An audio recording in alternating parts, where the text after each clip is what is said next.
Is it possible to make a Mexican burrito out of Middle Eastern dishes? In the UK, we have a large Middle Eastern culture, which makes finding Middle Eastern spices pretty easy. However, with Mexican ingredients, we are not so blessed. So, after a little bit of research and experimentation, I created my take on a Middle Eastern burrito. Let's break it down. A traditional burrito has 4 main parts. The main filling, which is your meat, rice and beans, your additional fillings, which is your salad, guac and grilled vegetables, your sauces, which is a variety of salsas, and finally your bread, which is a tortilla or a bowl. For each of these components, we are going to swap out familiar Mexican elements for ingredients that are staples across the Levant, Arabian Peninsula, and Persia. So, for our Middle Eastern wrap, we are going to have main fillings, additional fillings, sauces, and bread. In our main fillings, we are going to instead make chicken shawarma, Egyptian fava beans, and Persian yellow rice. For our additional fillings, pickles are a must, although you can really add anything you wish. This will be layered with toum, which is a Lebanese garlic sauce, and shatar, a chili sauce. Finally, instead of a tortilla, we are going to use lavash bread as our wrap. However, you can use any type of flatbread you can get your hands on.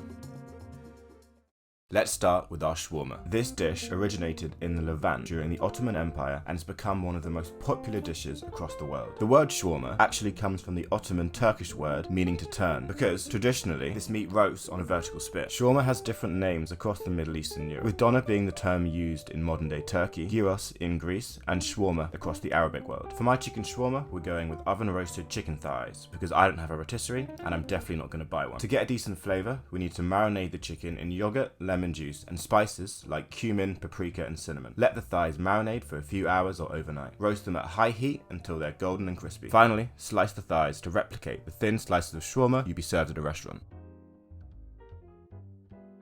Now for our Egyptian fava beans. To start, we're going to slice an onion, tomato and some parsley. Then dump a can of fava beans into a pan. Add some cumin, reduce down, and then, once you've turned the heat off, add your onion, parsley and tomato. Give the mixture another stir and then taste for seasoning. Our final main filling is our Persian yellow rice. First, wash some long grain basmati rice several times through a sieve. This will improve the texture of the finished steamed rice. Season the rice, we're going to add some turmeric to get the yellow colour, onion powder, cumin powder, bay leaf, some cardamom pods, ginger and garlic powder, and some oregano. Then add some olive oil to the pan, adding sliced onions and tomatoes. Then add your spices and fry them with the vegetables.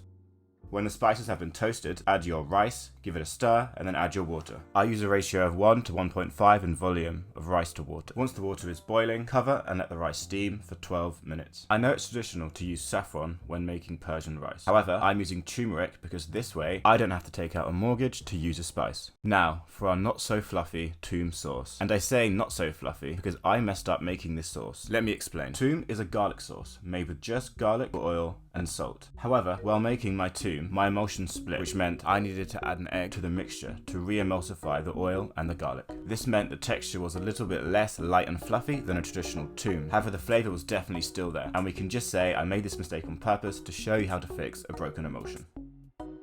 Shawarma is our next sauce, which is typically a pureed sauce of chili peppers, vinegar, sugar, and salt. For my shawarma, I'm grilling a variety of different chilies, half an onion, a couple of tomatoes, and some garlic for 5 or 10 minutes to get some colour on them. Then I'm going to wrap them in foil to let them steam for a couple of minutes. Once they've softened, I will then blend the vegetables, add some parsley, olive oil, and vinegar, and then finally, some sugar and salt to taste. Finally, it's time to assemble the burrito. Spread your toum across your lavash bread, then add your fava beans, followed by the Persian rice on top. Lay on as much chicken shawarma you are confident adding while still being able to wrap the burrito. Lay on your fresh toppings, I chose pickles and white onion, and then top it off with your shawarma sauce. To wrap, simply fold over the top, tuck in both sides, and then roll the burrito on top of itself.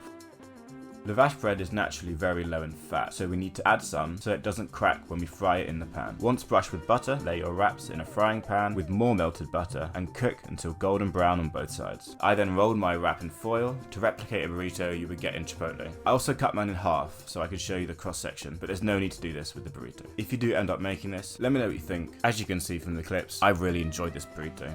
Cheers.